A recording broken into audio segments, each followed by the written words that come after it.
ya, folks. Welcome to an episode of the Artenders with Mac and Dan. I am Dan. He is Mac. Yes, I am. We're following up with the review of the television show Barry, and we have consumed season 3 of Barry. All right, we're caught up. Listen, folks, we do this podcast, right, in order to learn and become better students and become better artists through the learning experience of consumption. And not consumption like tuberculosis. No. Nice. I mean, nice. No, it wasn't. That was a callback, a really far callback. Yeah. That's true. That is true. But yeah, absolutely. We do this show because we truly believe that we're always studying, always learning, always growing, and we want to do that in front of a camera so that maybe people can experience it with us and grow with us. Yeah. Unfortunately, of course, it's the classic sort of thing that happens during a podcast where you can't control your surroundings. When people outside of your apartment or house occasionally likes to use leaf blowers. Yeah. And essentially, do lawns. It's right oh, here right man. now. They've joined the podcast and now. if it comes through, it comes through. And It's if it true. doesn't, it doesn't. But here we are, and we're going to acknowledge it. And, For the and real here we fans, the are. Artenders, they can ponder back to Hi Coda. Coda. When there used to be a yes. dog in the space that we were recording. That It was a classic time. whole But thing. Anyways. regardless, we have grown, and with growth, we have consumed more art, and now we are looking at season 3 of Barry. Oh. And so what has been pleasant about watching Barry so far, that even though, this is my third viewing of the entire series, I guess, but second viewing of this particular season, and this was the first time for you, Mac, I watched season 3, that you were watching season 3. What's interesting to look at as well is the show started, and the first 2 seasons aired before COVID hit in 2020. From my understanding, I haven't done much research in regard to this, but from my understanding, during the lockdown, Alec Berg and Bill Hader used the opportunity to write seasons 3 and 4. Yeah. And so we have watched now season 3. The production was done, post, not necessarily. We're not really out of the pandemic quite yet, but we're on the edge of it, and it was made. We're out of this quarantine, post quarantine. Correct. Yeah. And so, for example, the final episode of this season aired June 12th, and that was less than a month ago in terms of recording, and so it's fairly fresh, fairly recent, and it's definitely one of the more recent things in comparison to when we record that we've seen. But and it's a funny show, the Barry, is because it is not one of those shows that's going to be like top trending #1 show in the world or anything like that. No, and it's not really much of a show that's been promoted too much by HBO. You'll see it in the app when you pull up HBO Max. You'll see Barry right there. I will say that HBO Max is very, very bad about that. Is very bad about they have so many spectacular home run hitting shows, but they spend a lot of time promoting one show at a time. HBO will have their poster show that they anything that came out during the Game of Thrones or Breaking Bad era, or I guess I don't even know if Breaking Bad was done by AMC. Thank you. During the Game of Thrones era, if anything else came out, no matter how good it was or no matter how many people watched it, they were not going to get press like Game of Thrones. It would get a little bit of press, but nothing would stop the Game of Thrones machine. Right. And right now, probably #1 for HBO is probably Westworld, and they just released a new season. Yeah, well, they want it to be Westworld. Yes. Yeah. Whether it is or not, that's what they're trying to do. But Mac, I wanted to read a text in order to launch ourselves into the discussion for today. Mac, you sent me a text at 12:47 a.m. in the morning. Last night. Yeah, this morning. Technically last night, yes. And you said, quote, "Barry season 3 fucking ruined me. No way I'm sleeping tonight. Blood pressure far too high." That's the truth. Every single thing of that. I did not think about that. I texted exactly what was in my heart, and I pressed send. Okay, so let's try to knock out a few questions out of the way. Is this season of Barry as funny as the past few? As funny? Yeah. I will say comedy is not in the forefront. No, I will it's say still maybe funny. it's still as funny, but comedy is not the goal. Yeah, no. Well, I think that the problem is that problem. Yeah, there's always been two main sources of comedy. Everyone on the show has been funny, but season 1 and season 2 depended on NoHo Hank and Barry for their like comedic centers. Every time you saw them, you were expecting a laugh. Right. This season, it is so drastically not the case. Because of the sort of, depression. Yeah. Barry enters this... Well, also the tone of the show. I think that the show, in terms of its writing, has started off with looking at Barry under a microscope. Yeah. That's where it started. And because you were so close to Barry and watched all of Barry's experiences, you felt very, like, tight with Barry. You felt very close to him, and that was, you were identifying with him. And so anything that he did was funny because you were getting to know him, and he was this exciting new person. Yeah. As the show has gone on, it has zoomed out just ever so slightly. And because we're seeing more and more and more and more perspectives of other people's, and we're starting to get attached to all these people that are not Barry, all of a sudden, this season is whenever you start to realize, I mean, it's kind of a wake-up call is what it is, because you know the entire time that everything that Barry's doing is f***ed up, but the way they shoot it, the way they play it is funny. Yeah. And over time, the more and more and more that Barry's just doing the same thing he's always done, he's not getting any worse. Yeah. The show is allowing you a larger perspective that makes you go, Barry's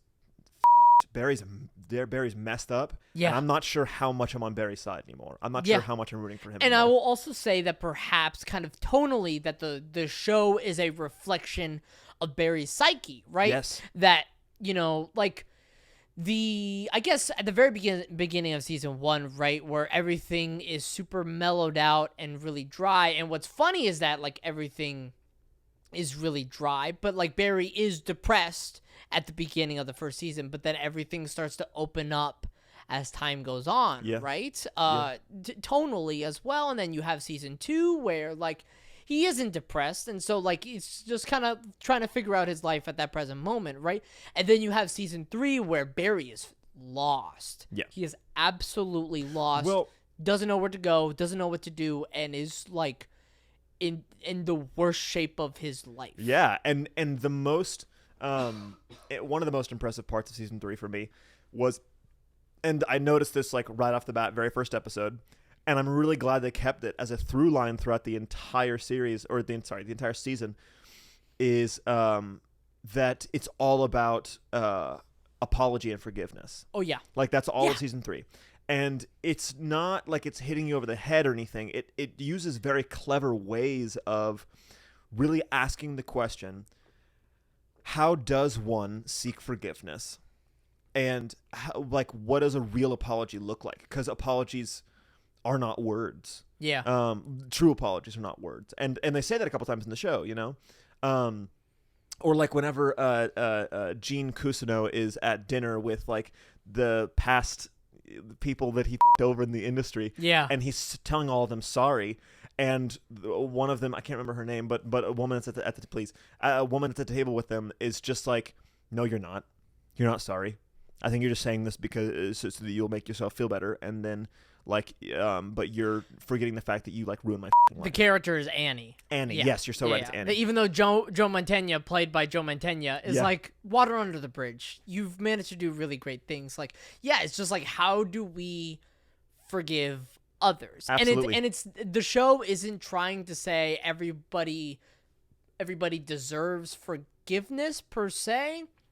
But it's the exploration of, like, how do we seek forgiveness? And I think, spoiler alert, right? Like, Jim Moss, who is the father of Janice Moss, he also doesn't know Barry, but he sure as hell doesn't forgive Barry. No. And then you have Gene Cousineau, whose character is so interesting to watch throughout this season, right?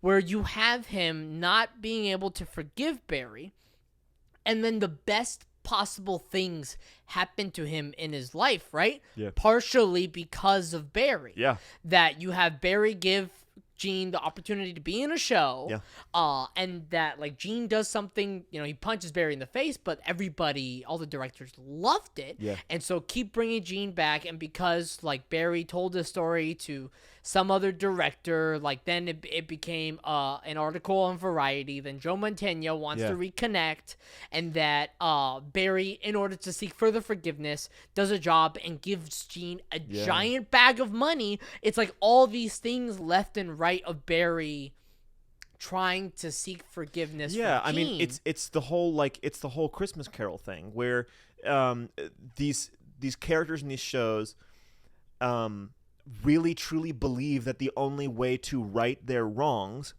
is by making all of their good deeds equivalent and balance with their bad deeds, or even outdo the bad with the good, and that's what makes you a good person, or that's what like gives you some sort of penance, retribution, or whatnot. And that's just not that's just not reality. That's just not how it works. No matter how much you do good, it's not going to change the fact that you did those bad things. So what does like serving the time and punishment, and what does forgiveness for wrongdoings actually look like? And the entire season, they're telling you, spoiler alert by the way, they're telling you that the only outcome is either Barry dies or goes to prison. Either Barry dies or gets caught. That's the only way that he's going to actually be able to serve a time of punishment where he's going to be able to like attain that forgiveness. Because here's the critical thing, right? Is that even though for part of the season we see through Gene's lens, right, where even though Barry has taken away something that he probably cares the absolute most about, which it being Janice Moss, right? Yeah. And at the end of the first season, right, like this is still a critical thing. Oh yeah, for this character. Like this is still a critical like storytelling beat. An emotional core for some of these characters throughout this show still, even though it happened all the way back in season 1, right? But that even though Barry is trying to seek the forgiveness of Gene, he's not trying to seek the forgiveness of everybody else that he has murdered and tried to, whose lives have been ruined, right? And so a critical part of this season, and it's just so heart-wrenching, is that you have Fuchs in an act of revenge, even though that he was given a second and a third chance on farms at a new life with goats with a beautiful woman right by his side. He denied both of those in order to seek revenge on Barry, which is so... I never even processed that those were the same scenarios. It's the same exact scenario. I noticed that he one was in Chechnya, one was in Southern California. But he thought he was in Mexico, I think, right? Yeah. Golly. But he goes one by one to different like family members and like people involved of people that Barry has killed or has by proxy gotten killed. And all of these people's like hunt down Barry, right, in their own way, of course. You know, you have the mother and the son, but they mess up because the mother accidentally shoots the son in the stomach, which is both, like, it's literally horrifically funny. Yeah. Well, and that I think is another big change in this season, is that whereas season 1, season 2, they're like kind of edging you into, or like kind of like very slowly getting you used to this dark comedy. Yeah. I mean, it harkens back to like the have you ever seen Pulp Fiction? Yeah. Like the Pulp Fiction moment where like he accidentally like shoots the guy or whatever in the car. Yeah. Like that moment in film history is hilarious, but like you're laughing for an awful reason that you feel kind of guilty about. And it's like, oh my God, I can't believe it happened. Right. And that's this it's entire show. Quasi shock humor. Yeah. That's actually done well, unlike movie 43. True. And but season 1, season 2 are like, they're very slowly getting you used to this. Season 3, I can't think of a single moment of comedy throughout all of season 3 that isn't dark humor. It's a lot more interwoven. It's interwoven that it's like during serious scenes where comedic moments happen, right? Like Chief Krause is a really great character in this season. That's been a character throughout all 3 seasons, but you see him a lot more because of the investigation into who killed Janice Moss, right? And so you have him say a line that the line is just, "That's the Raven, and he's trapped you like a fox." Like, it's just like that. It's such a great line. Okay, you got me. You found one. That was good. And it's the very and also in the final episode of the season, You have Detective May Dunn, who was like, "Hey, do we know where Albert, who's a member of the FBI, do we know where Albert is going?" Oh, that was funny. And then That was funny. Chief is like, "No, not since he cocked his gun right in front of us. He's probably out seeing the sights. God, I wish I was with him." But it's Yeah, it's literally, yeah, it's yeah, quite yeah, literly yeah. in the background, right? It is. And It very much is. so what it is, And he was is that- actually literally out of focus whenever he said that. exactly. Yeah. And so what it is that you have writers of this show completely knowing without a doubt what the most important aspect of the story is Yep. in each singular moment, Yep. but not losing opportunities for like life to happen, and life is sometimes funny, or people are And just sometimes absurd. It's funny because they're because they're placing this. I mean, we talked about this in Barry season 1 and season 2 both, and it's just still the case with season 3. The sound design of this show is textbook, is one of the most interesting things. Not the music. The music's cool, but not the music.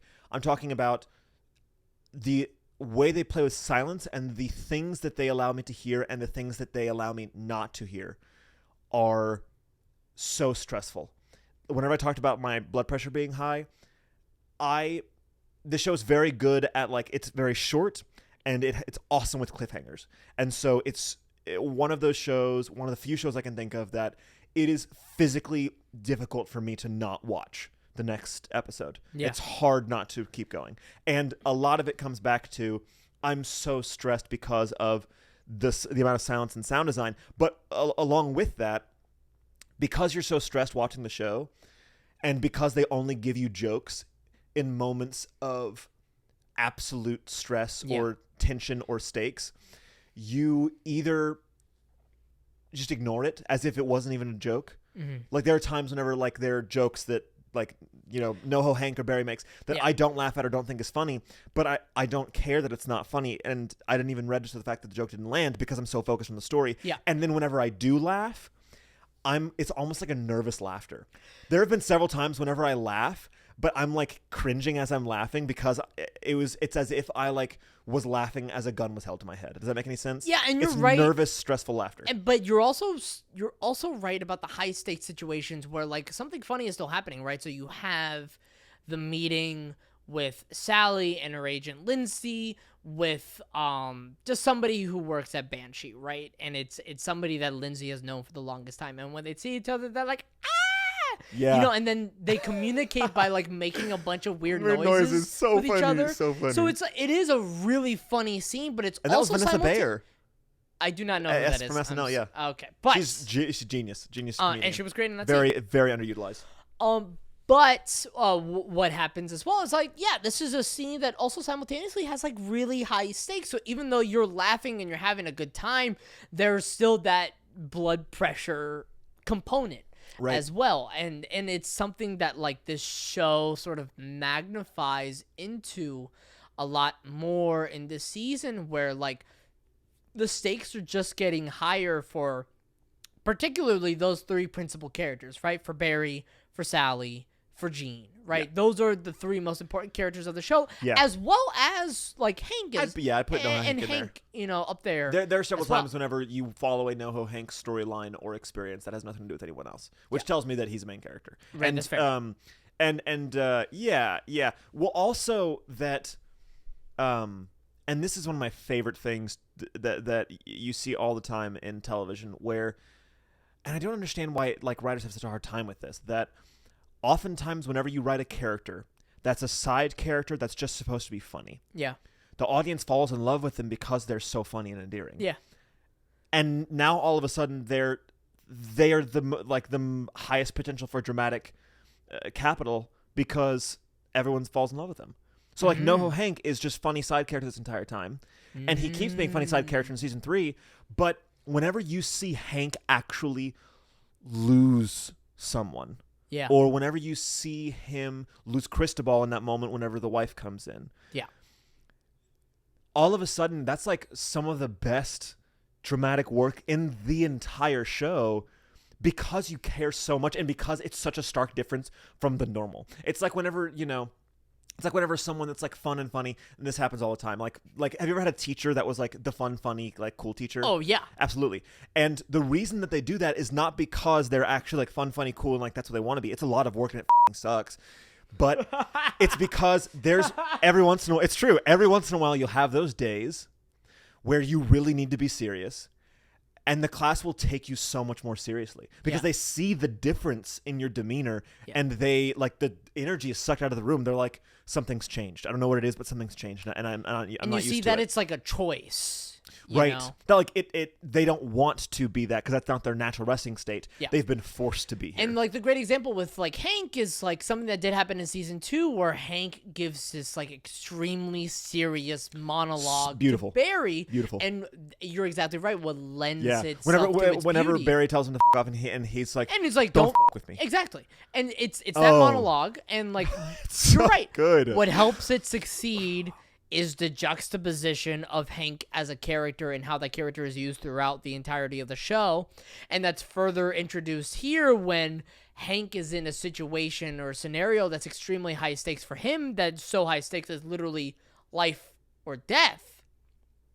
Then what it is that fundamentally as a writer, you're playing with the audience, right? You're playing with your food, but like in the best way possible. Yeah. With your food. What? But like it's the juxtaposition of expectations for what you have for this character that you never expect Hank to be in a serious situation when he's on screen because he's such an absurd character. Right. But like occasionally, I mean, considering the line of business that he's in, he's going to be in serious situations. And so if there's a situation where he is going to die within a minute and his buddies next door are getting eaten by a panther and he feels like that he's going to die and the only way that he's going to be able to escape is to break the handcuffs that he's in, like, of course that's going to be naturally such a high stakes situation, but it's going to feel even higher of like a sort of like emotional capacity because we don't expect that from that character. Right. But that character has been fleshed out enough as a human being where even though it's unexpected, quasi-unexpected, it's still earned. Yeah. And so us as the audience, we're hooked 10 times more than before, which is absolutely such a treat and it's so nice. Was there, because I know that you are such a big fan of Fuchs, and we're going to get into a roll call later, but did you feel as attached to Fuchs, as in love with Fuchs as you did, I remember in our reviews for season 1 and season 2? So Fuchs has a lot less screen time this season, and so this is kind of how I feel for these 3 characters, that they kind of felt a little bit, I don't think they were as fleshed out as they should have been this season. Fuchs is one of them. Fuchs kind of dips, he still gets enough screen time, but he's kind of plot device-y.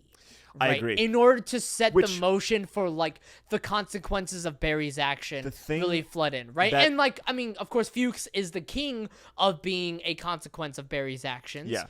And so he's the big domino that has everything fall, but like that sort of feels like what his role is in this season, as opposed to being more so of a living, breathing character that is like that is an active influence on other characters, because he was a much more active influence on other characters in previous season, but it felt like he was a much more active influence on a bunch of side characters in order to affect the protagonist. Fair. I really think what my biggest problem is that he is a plot device.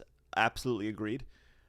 I kind of wish that they would have treated him more like one, if that makes any sense.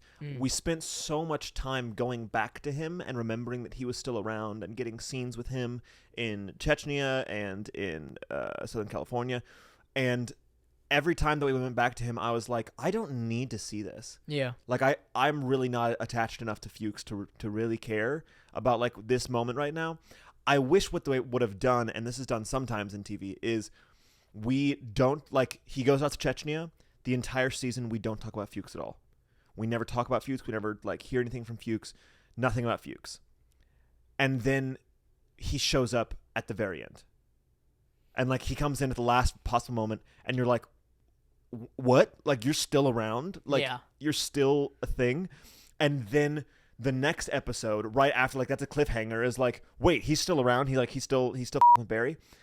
And then the next episode is an entire episode dedicated to just his story. You know what I mean? So structurally, you just wish that. So I wish I would have gotten all the same stuff that we got with Fuchs. Just they did it in such a way that I was tricked into, I think unintentionally, but on their part, not really caring. Yeah. Every time I went to him, it was taxing, and I was like, I wish that I was watching any other character in the show right now. Yeah. And whenever he got shot, I actually was like kind of sigh of relief, like, oh, thank God that weasel's gone. Interesting. And then whenever he woke up, I was like, oh my God, what the But then again, we get into his storyline a little bit more. He's talking to the guy in the truck about his daughter and everything.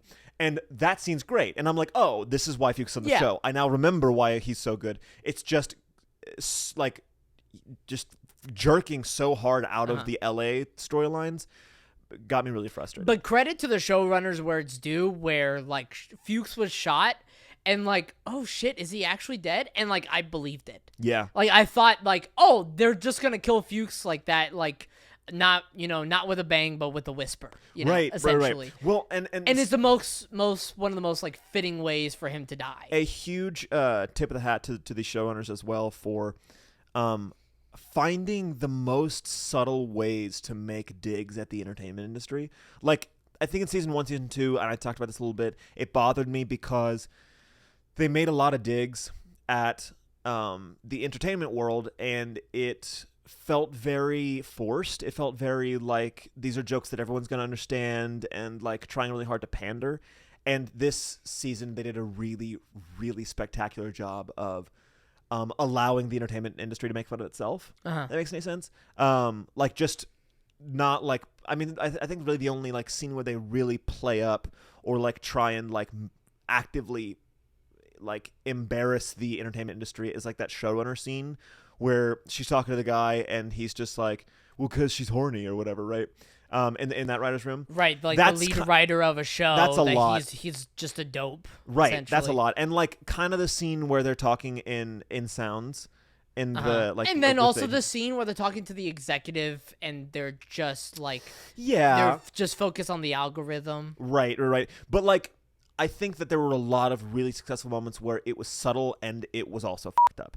Like whenever Barry like just can walk in and yell at her. And I think that obviously that's more of a thing for Barry, but that's also a little bit of a comment on the entertainment industry, like the reaction afterwards and everyone just being like, and nobody really knows yikes. What to do. Yeah, and like that's not funny, but it is cool and important. But also kind of important to note is that like it happened to Sally, and Sally was the victim there, but because Sally is also in a position of power, everybody is afraid to bring it up to Sally. Exactly. Because they're afraid that, in turn, like, they're going to lose their jobs. And Sally's not going to admit that anything's wrong until she is told straight up something is wrong. And in that moment, she's like, oh, shit, you're right. And then it breaks up with him that night. Yeah. The other thing that I love so much, and then we'll go to a small break, is how both, like, whenever you are looking for a job in the industry, you're never going to find one, and whenever you are not looking for one just appears, and how simultaneously easy and impossible it is to get a job in the entertainment industry at all times. The fact that Sally has a show and is canceled and is not able to get another show and is dropped from her agency and all this stuff, while her assistant on the show is now a showrunner. It's like genius. That's spot on. Yeah. We'll have a roll call when we come back. Yeah? Yeah. Thanks, sir.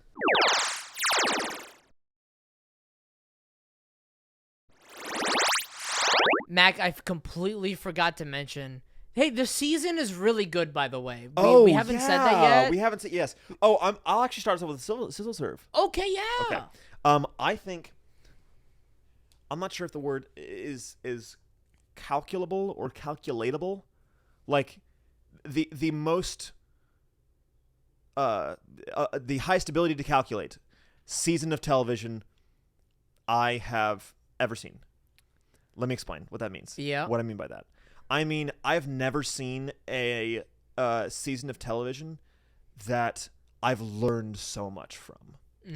Every single thing that I love about the show that makes me go, this was a spectacular, unbelievable season of television. I know how they did it. Uh-huh.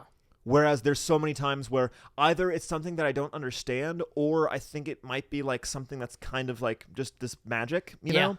Like I think that there's something about Stranger Things that like, obviously they're very talented and very good and everything, but there is some sort of like magic to Stranger Things where it's just not even really what they're doing. It's just fun to watch. It's just good. Like whether that be a performance from like actors or like a specific line of dialogue, or there's no real explanation for why those words go together in that way in that sentence, and it just sounds so good, but it does. Or, you know, or like, it's not even really that they're like geniuses for thinking of this concept. It's really just that like setting it in this time and place just feels so good, or whatever. Inexplicable in a lot of ways. There's a lot of television that I don't know why I like it so much. Yeah. I know exactly why I like this. I'm with you there. And it's I've haven't seen something like that in a long time. Not saying that we could reproduce it. No. But like everything sort of tracks that you're able to say, oh, like this is working really well for me emotionally because of X, Y, and Z. This show is a much higher percentage of technique. Oh my God. Than maybe any. That's the way I should have said it. This is a much higher percentage of technique than any other show that I have seen, maybe period. I can't think of another one. It's the most efficient show I've ever seen. Yeah, like it sets out to do a job, and it does that job so well and so consistently, and it knows how it's doing it. There's no surprises or anything. They just do their job. Yeah. Well. Yeah. It's as simple as that.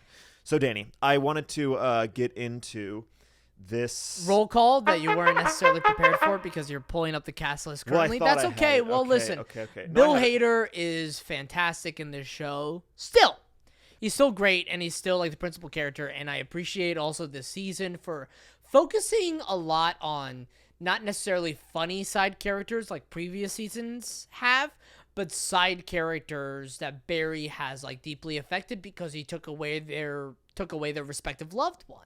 Right. And so that's like a sort of like consistent theme that is briefly visited in season 2, right? Where like actions have consequences. And then like in this season, like these consequences really come to a head, right? Mm-hmm. And so I mean, Barry is depressed at the beginning of the season and tries to find a way to get out of this depression, and then has a full-on panic attack at the very end. And it's tragic to watch because in a sort of way you don't want that to happen to your protagonists of the story that you're watching, right? Yeah, right. Even though Barry has killed so many innocent people, and it's so deeply messed up and to such a point perhaps unforgivable, but at the end of the day, like, Bill Hader has done such a great job in providing this sort of gravitas for this character that is deeply enriching, that even though, like, conventionally, once again, like, a depressed assassin becomes an actor, it's really funny conceptually. Like, it's not, how can it be funny for so long? Yeah. And so it's a testament to Bill Hader's acting. It's a testament to him and Alec Berg's writing that it can only be funny for so long.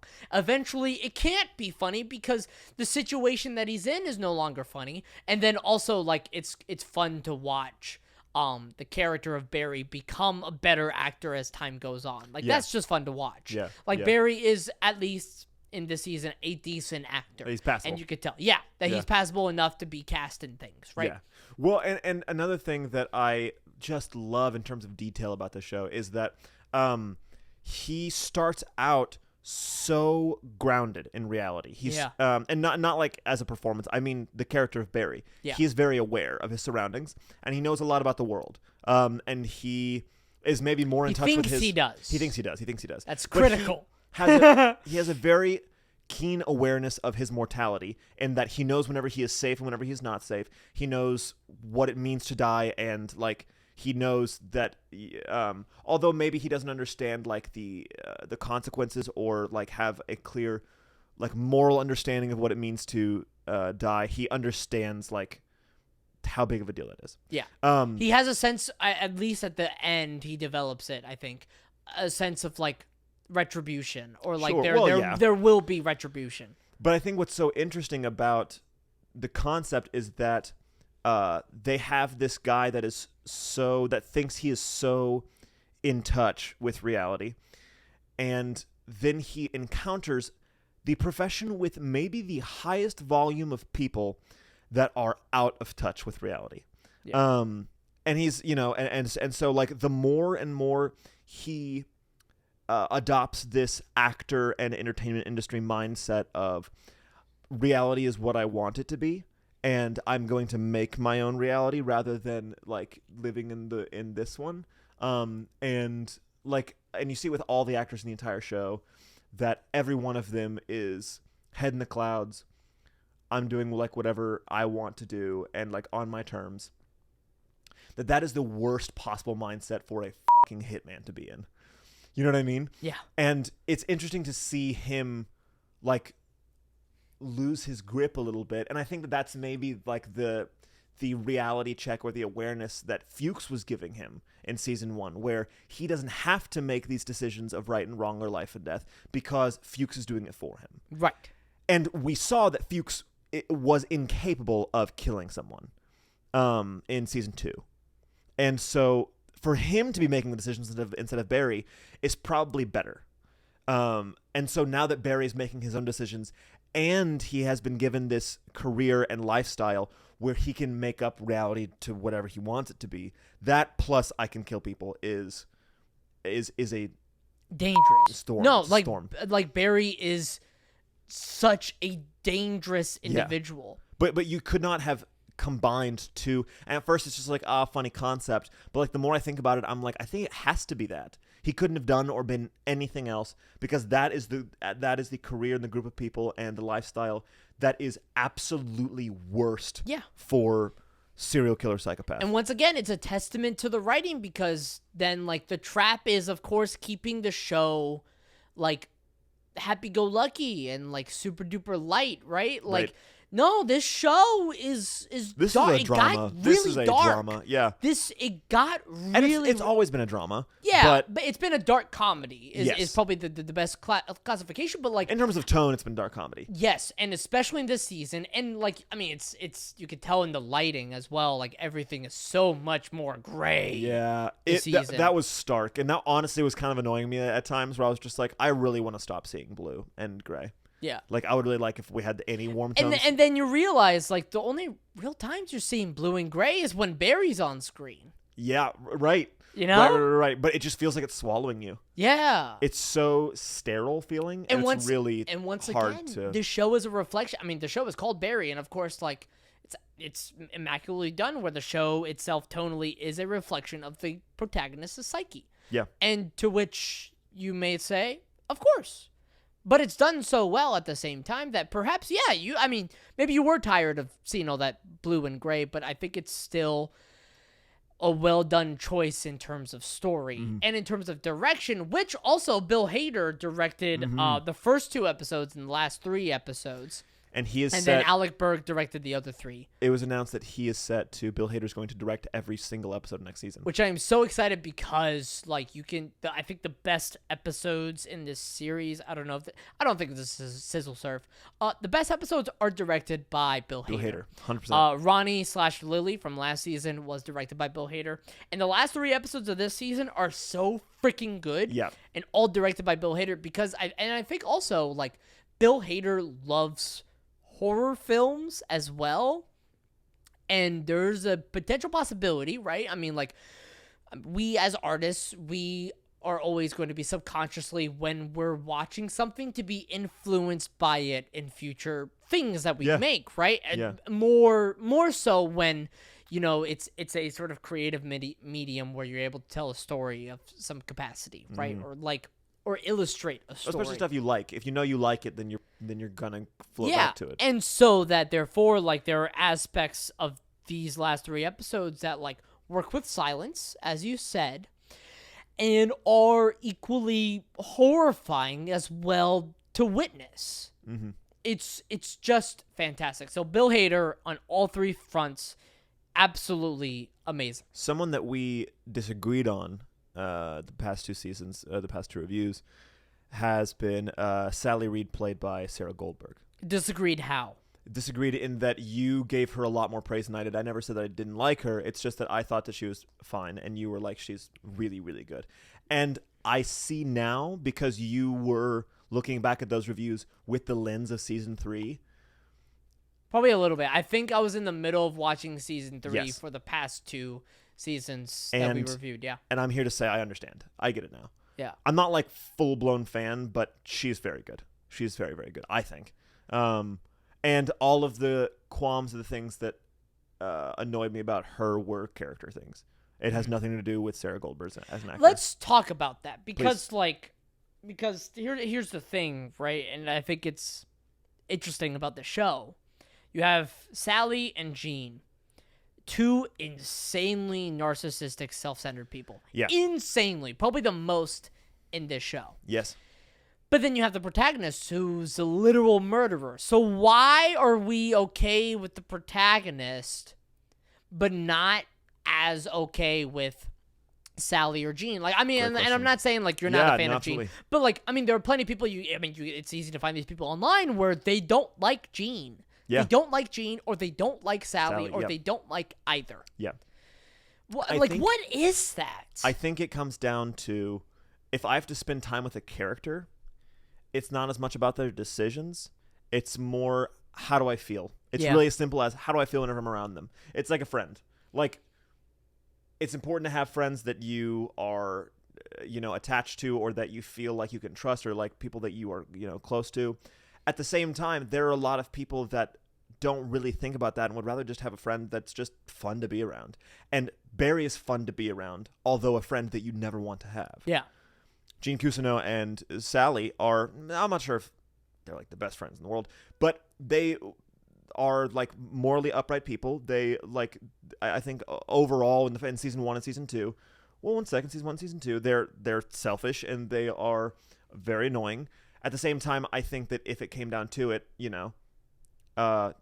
Jean's love for Janice was so redeeming, and made me realize how good of a person he actually is on, like, not a surface level.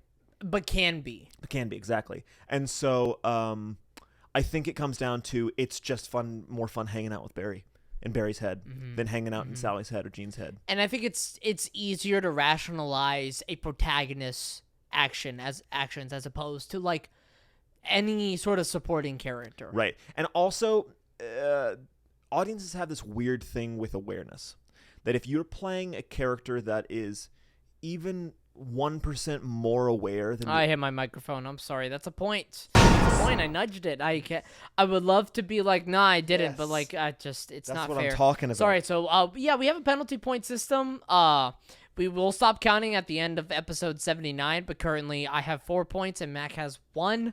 Whoever has more points at the end has to wear a costume at one point or another. So it's looking like me once again. Hopefully Mac can come in and mess and up. ruin it. Yeah. Just like the first time. Yeah.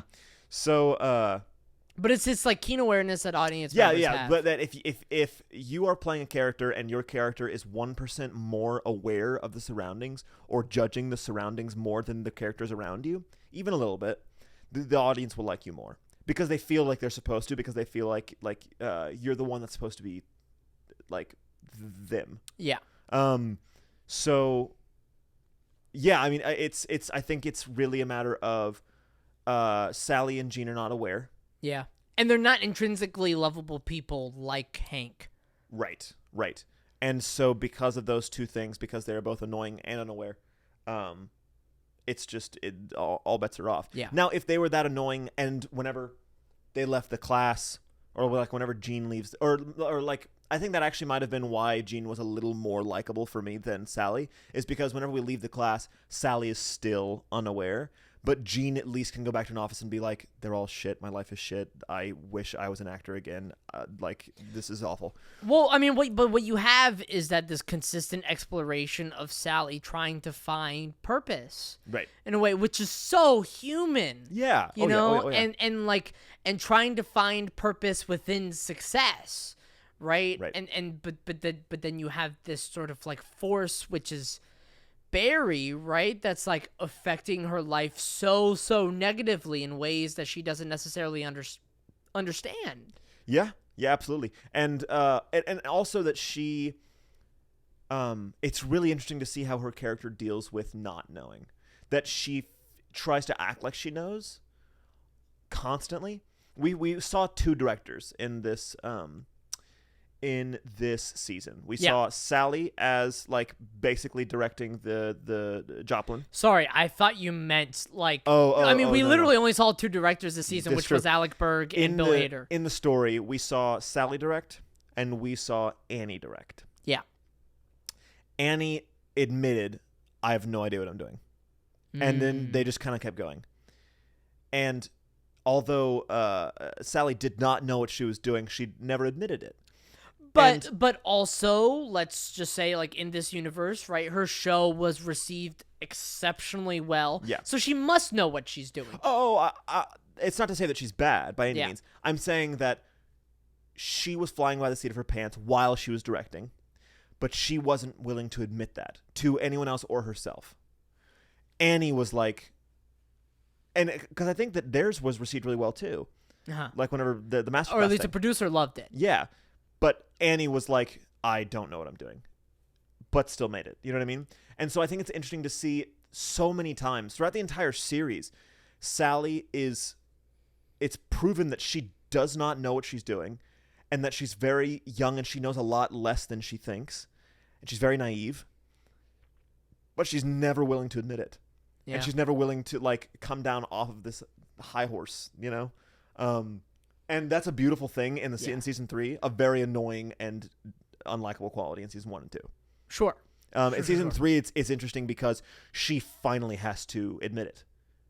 She doesn't say it out loud, but you can see like in her actions that she's like, I'm officially at rock bottom. Well, yeah, because once the power is ripped away from her, she's grasping at straws at it. And like kind of fundamentally how the character is written in a way, like, of course. Yes. Because when has she had power ever in her life? Yeah. From what we know about her character, right? I mean, we're looking at a character who has been abused. Yeah. Right? When she was in a marriage when she was 19 years old, physically and emotionally abused to a horrific degree, and that comes to a head in the second season when Sam comes back, you know, and then you have in this season where like it feels like finally for the first time in her life things are going well, right? And that even though that abusive moment with Barry happened in front of everybody where Barry is yelling at her, but you know it's brought to her attention by Katie,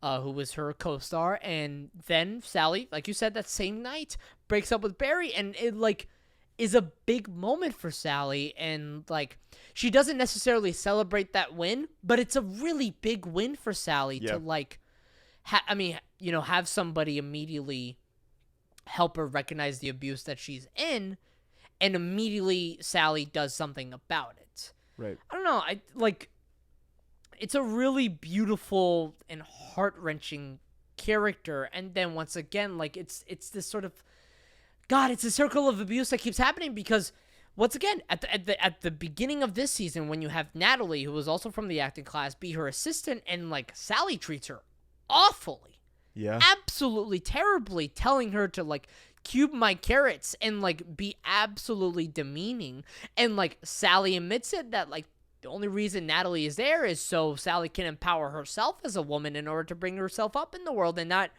I mean, I'm paraphrasing here, but to not feel bad about herself. Yeah. And it's then there's that, but then there's also like at the very final episode or the episode before that, I can't remember which, where Sally kills somebody because she was about to be killed by this guy, and like you can sort of tell that it's all of the pain from her relationship with Sam coming up at once. So what this season does is that it examines the circle of abuse that happens for individuals a lot more, and like Sally is subject and front and center of that, and it's awful to watch because like you wouldn't wish that upon a human being at all, and that even though Sally does shitty things, there was never a moment that I thought to myself, like Sally isn't human. Like, no, Sally is human through and through. And once again, I think that's in large part due to Sarah Goldberg's performance and how hooked in she is in every single scene, and how much she listens and how much she is engaged in every single scene.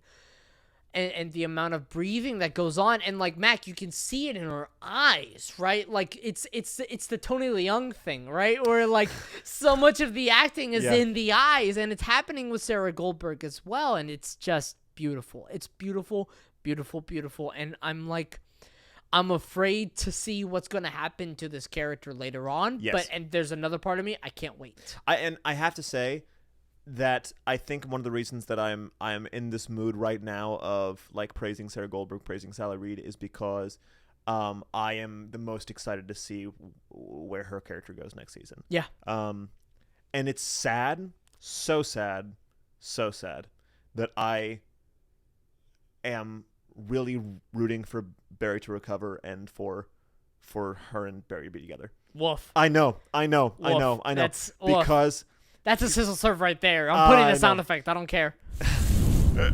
Because I think that I wasn't rooting for that until she killed the guy. Whenever she killed the guy, I was like, she now has the sickness too. They're both in it. Yeah, but that doesn't mean like they should. Now we're entering like a fundamental like morality conversation. Yeah. That doesn't necessarily, in my opinion, that doesn't necessarily mean that even though they both have the sickness, as you said, they shouldn't necessarily be together. I don't think they're not good for each other. Okay, that is true. That is true. Okay, yes. And it's like just more doubly so when Barry is able to tell himself consistently for years that like it's not as just much a that bad I think day. that they're good for each other. It's more that like story wise, I want them to be together. Story to wise, see what happens in the story. I want them to Bonnie and Clyde. I want them to go full Bonnie and Clyde. I understand story wise what you're trying to say. Yeah. In terms of like morality. Yeah. If like, Sally dear was God, a friend of mine, no. If Barry was a friend of mine, no. But yeah, I think that'd be really fun. I really want to. I hope just to see what happens to the story if they were together. I hope that now they're I still understand. around. You needed to say that first. Hank. How do you feel about NoHo Hank and Anthony Carrigan's NoHo Hank? Specifically, I would love to hear your scene or your perspective on the scene where he is chained to the radiator. And we get a full 2.5 minutes of just sound effects and Anthony Carrigan responding. He's once again brilliant this season. Yeah. You saw tricklings of it the previous season. And, like, once again, more so, there are dramatic moments that are asking a lot from NoHo Hank and, by extension, Anthony Carrigan in his performance, and he meets it. Knocks it out of the park. I don't really, like, and it doesn't really feel like there's as much screen time with NoHo Hank this season.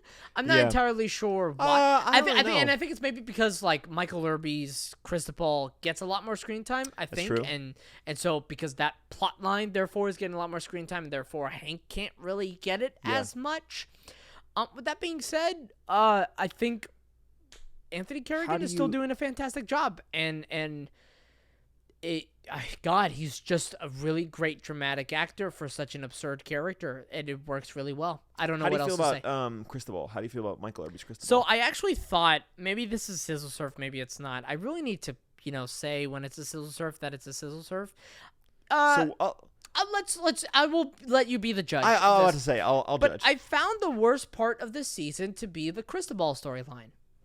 And I think maybe it's because like I'm not that invested in Cristobal. And I think partially because I think the only reason why I am invested in Cristobal is because of Hank.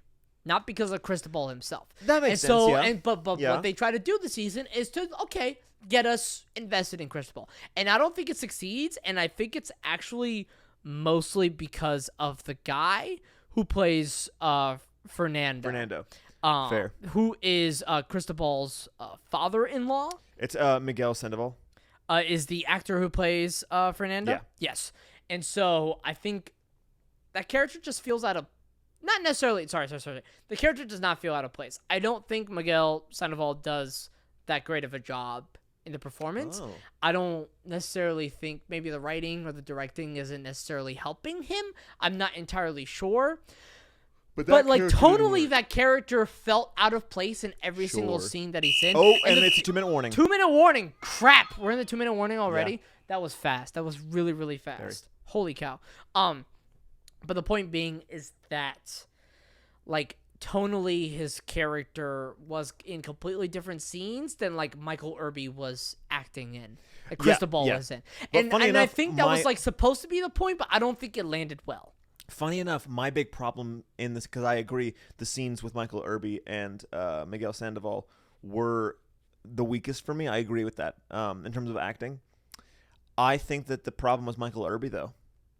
I think the problem was Michael Irby because I saw so often him playing the end of the scene. Yeah. Where he looked guilty. Yeah. And I was like, I had that thought that's too. a different show. You're in a better show than that, dude. Like, I'm sorry, but like you gotta really play it. I agree. And you have to be a better liar. You have to be a better actor. NoHo Hank sometimes can get away with being a bad liar because like that's just kind of part of his character.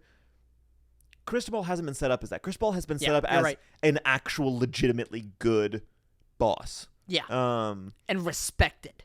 Yeah, and he consistently missed the mark on that. Okay, so Danny, there are a couple of people, but overall, how'd you feel about this season of Barry? I thought it was really strong. I don't know if it's the best season through and through, but it's such a great follow-up in the story. Henry Winkler is once again fantastic. Yeah. I think Katie feels like a plot device because once she tells Sally that she's being abused, that character does not appear anymore, and I'm really upset because I wanted to see more Katie, who's played by Elsie Fisher. Shout out to the man who played Jim Moss, who played Bunny in The Wire, who was played by Robert Wisdom.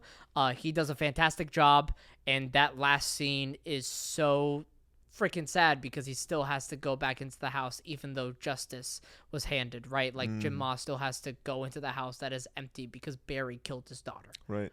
Yeah, it's a really good season. It's a really good follow-up. Once again, Beautiful. don't know if it's the best. Mac, go ahead. I think it's the best, personally. I think that they have given themselves permission to do whatever the heck they want, and I'm very excited to see what they do with season 4. Can't wait. Danny, what are we reviewing next?